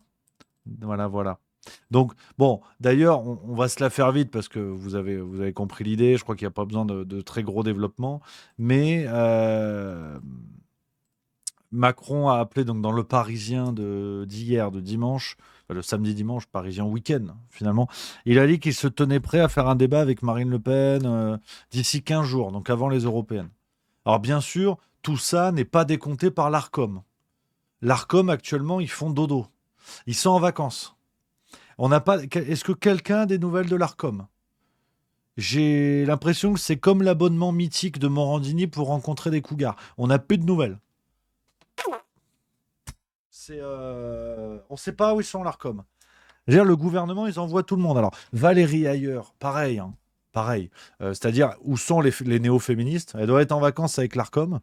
Parce que les néo-féministes, c'est d'habitude qui nous disent oui, le mansplaining, il faut des femmes en politique, le grand remplacement de la testicule. Enfin, elle dit, les néo-féministes disent en politique, il y a trop d'hommes. Bon. Là, Valérie Ayer, honnêtement, moi j'ai connu des golden showers qui étaient plus respectueux des individus. Parce que là, Valérie Ayer, bon, ils ont définitivement considéré qu'elle était nulle. Ils ont envoyé Gabriel Attal faire un débat avec Bardella. Donc, ils sont allés en profondeur. Et comme Attal a été nul, n'en déplaise à François-Olivier Gisbert, ils veulent envoyer Macron.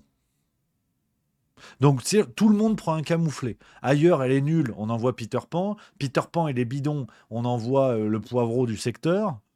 Mais après, c'est quoi le projet, en fait? Après, on envoie Joe Biden, l'ONU, pour débattre face à ORN. C'est quoi l'histoire?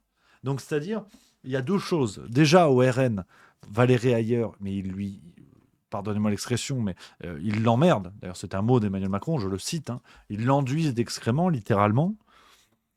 Et en plus, ce duel avec le RN, mais c'est quoi l'histoire, en fait? Là encore, hein, on disait tout à l'heure, les gens qui ne comprennent pas à quel point on est en train de leur mettre à l'envers, on est en train de truquer tout ça. Là, ceux qui ne comprennent pas... le débat factice qu'on continue de créer, hein, parce que 2017, 2022, et il nous le ressort. C'est-à-dire, à quelle heure le président de la République, dans un contexte d'élection européenne, doit aller débattre avec Marine Le Pen? Il a autre chose à foutre, là. On est au niveau de Macron. Il a un baby-foot à faire avec le président allemand. Pour ceux qui étaient là au début de l'émission, ça n'est pas une blague. Donc, c'est hallucinant. Donc, ils sont très clairement en train de vous préparer le terrain avec cette normalisation du RN qui, en vérité, n'est pas une volonté du RN. C'est le système qui normalise le RN. Déjà, arrêtons d'être dupes par rapport à ça. Le RN n'est pas dans une stratégie. De toute façon, déjà, le RN et stratégie, ce sont deux mots qui vont pas ensemble, comme moi et pectoraux. C'est-à-dire le RN n'a pas de stratégie, déjà. Voilà pourquoi c'est une fake news d'emblée. C'est-à-dire qu'ils n'ont jamais eu de stratégie. Quand ils en ont un petit peu, ils les abandonnent au bout de 2 ans. Genre le Frexit, la sortie de l'euro, machin. Donc le RN n'a pas de stratégie. Déjà, c'est faux. Et ensuite, le deuxième niveau, c'est que c'est le système qui est en train de normaliser le RN. Ils ont bien compris que, mine de rien, et malgré la collection de pompes à vélo qu'il y a dans ce parti, vous le savez, les pompes à vélo médiatiques comme Boyard, Autain et compagnie, mine de rien, la France insoumise au pouvoir pourrait un peu plus faire chier le système que le RN, en l'état, ou que Reconquête. J'avais un petit espoir fut un temps, mais comme on a vu à quel point Reconquête est soumis au système de Bruxelles, c'est pas une menace. Donc aujourd'hui, et il y a les partis souverainistes qui, pour moi, bien évidemment, sont la menace numéro 1 pour le système. C'est pour ça que j'appelle à une union des partis souverainistes. On en a parlé la semaine dernière. Mais aujourd'hui, le seul parti qui ressemble un petit peu à du poil à gratter, ce serait la France insoumise. Sinon, t'as Bubule. Donc, la mécanique, si vous voulez, politique n'est pas bête. Le RN joue le jeu à 100%. Il se normalise. Ils mettent une pompe à vélo qui est Gabriel Bardella, qui est Jordan Bardella, qui est nul et qui est connu pour ça d'ailleurs. On lui reconnaît la qualité de bien maîtriser ses fiches. Donc c'est-à-dire, la dernière fois qu'on m'a dit ça, j'étais en CM2 plus ou moins. Bon. Et donc voilà. Et le RN est là. Et qu'est-ce qui s'est passé aussi et le pire, c'est que je vous l'ai dit la semaine dernière. Et là, j'aimerais quand même que les gens disent Rémi, t'es un génie. Parce que je vous l'ai dit, avec le fait que le RN a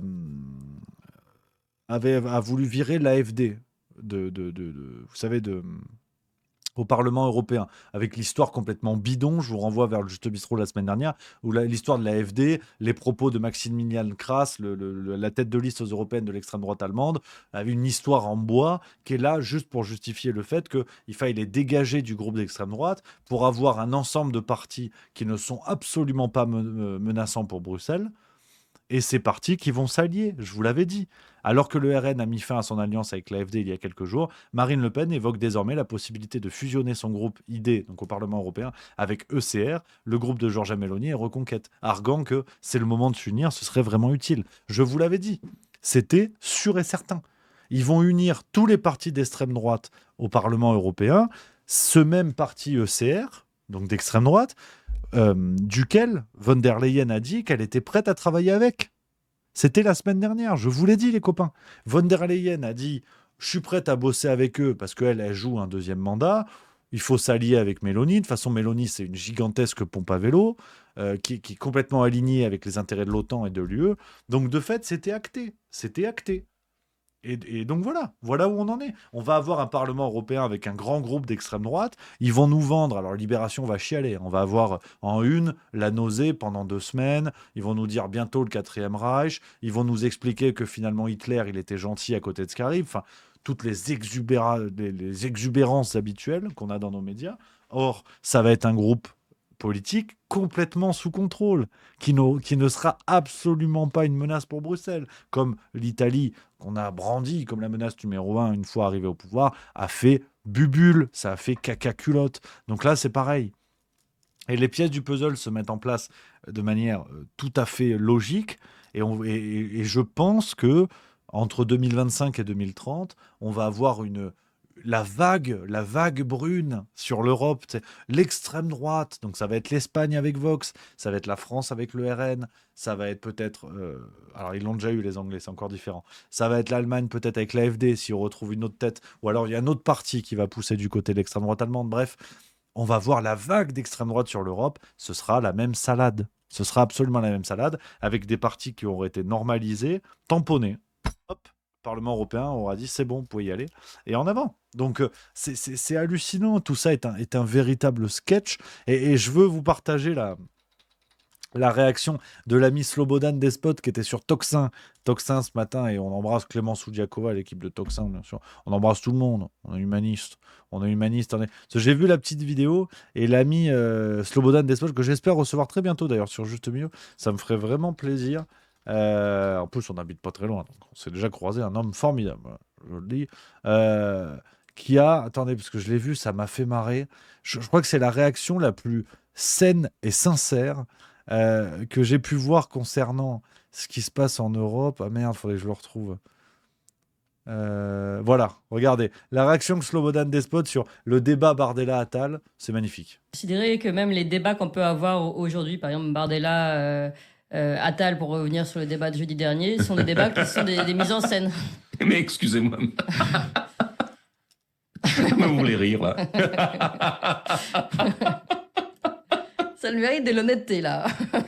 Non, mais c'est un enfumage absolu. Enfin, moi, bon, bref. Voilà, la réaction la plus saine. Il faut rire. Il faut rire parce que c'est risible. Et donc, je redis ce que je vous disais la semaine dernière, les amis. Allez voter. Allez voter par rapport à ça. Il faut les forcer à faire tomber le masque, sans mauvais jeu de mots. C'est-à-dire que ce système, vous l'avez vu, ce système incestueux, ce système qui s'auto-reproduit, qui n'est plus à une aberration près, il faut forcer ce système à dévoiler son vrai visage. C'est-à-dire, si... je ne vais pas refaire ce que je vous disais la semaine dernière sur les partis souverainistes. On va dire qu'on évolue dans un monde où il n'y a qu'un seul parti souverainiste qui a du poids. Si ce parti-là fait ne serait-ce que 3%, 4%, qu'il arrive à titiller un parti comme Europe Écologie Les Verts, qui a une omniprésence médiatique qui aujourd'hui, d'après les derniers sondages, n'est pas loin des 5%. Ils sont pas loin de passer en dessous de la barre. Donc, vous vous rendez compte, si un parti dont les médias ne parlent pas, qui pousse une question dont les médias ne parlent pas, à savoir le Frexit, si ce parti-là fait ne serait-ce que 3%, ils devraient être obligés d'en parler dans un système démocratique, dans un système où les médias font leur boulot. Donc, c'est pour ça que je sens que je vais repartir, je fais gaffe. C'est pour ça qu'il faut forcer le système à montrer ce qu'il a de plus pourri. Comme ils l'ont fait en 2007. C'est-à-dire qu'en 2005, la France vote contre le projet de constitution européenne, les Français votent contre. En 2007, Sarkozy trompe la France entière. Et les médias disent circuler, il n'y a rien à voir. Peu d'articles en avaient parlé à ce moment-là. D'ailleurs, au moment de la campagne pour le traité de Maastricht, la propagande médiatique avait été folle. On parlait sur le rapport de présence médiatique, c'était 80-20. 80 pour le oui, 20% pour le non, quelque chose comme ça. Et rebelote en 2005. Enfin, c'était complètement sidérant. Parce que le système avait été obligé de montrer quel était son vrai visage et quelle était sa véritable idéologie. C'est pour ça que ce qui se passe avec le souverainisme en France me donne de l'urticaire. Parce qu'en vérité, s'ils réussissaient seulement à s'unir, ne serait-ce que pour ça, pour forcer le système, soit par les deux, et dans ce cas-là, c'est champagne, ils ont gagné le début de la bagarre, soit à ne pas parler d'eux, malgré le poids proche ou supérieur à des partis mainstream, on va dire. Et c'est gagné aussi, parce que de plus en plus de Français vont s'intéresser en disant « Mais attendez, pourquoi ils ne parlent pas d'eux ?» Et c'est ça qu'il faut jouer aujourd'hui. C'est pas le concours de Zizi, donc on va pas redire ce que je vous ai dit la semaine dernière. Mais donc, je trouve que c'est pour ça, les amis. Allez voter, et il faut absolument que le système soit forcé justement à cacher des choses ou à ne pas parler de certains phénomènes électoraux qui peuvent prendre vie avec les européennes. Parce que pour le coup, ce sont des élections où on peut faire ça. Comme d'ailleurs Jean-Marie Le Pen en 2002. Là encore, on est d'accord, on n'est pas d'accord, mais on avait eu un système qui avait été renversé, qui avait été surpris, si vous voulez, de constater ça, de voir que, putain, mais on ne l'avait pas prévu, on a fait campagne contre ça, et le mec arrive au second tour. Je ne vous dis pas que c'est bien, qu'on s'entende bien, mais le système a été surpris sur ses bases. Et ça, c'est très important. Donc voilà, petit message d'espoir, les copains.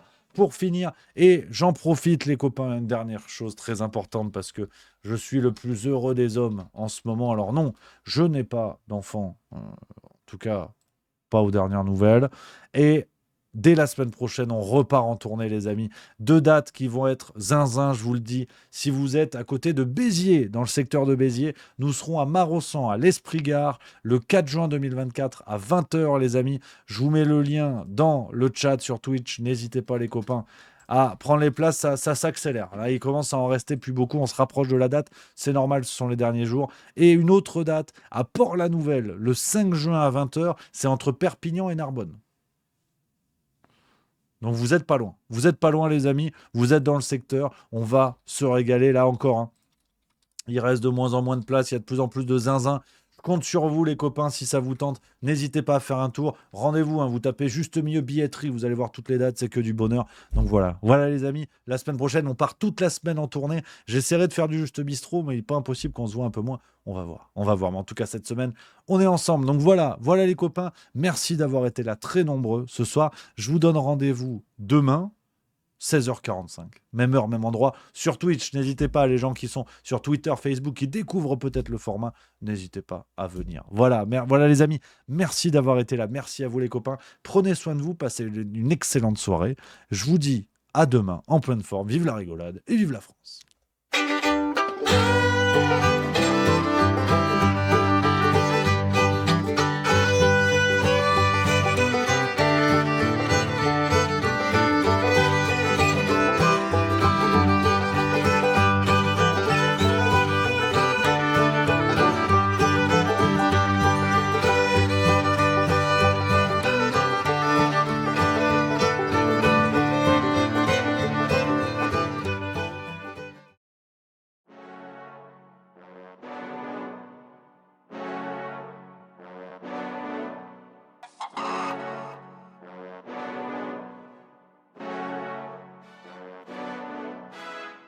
Ça tourne en boucle comme BFM, t'existes plus comme REM. Tout est en grève comme RER, ça capte partout comme France Inter. Faut pas croire tout ce qu'on dit à la télévision. Merci YouTube pour la liberté d'expression. C'est pas la vérité absolue, juste de l'info et de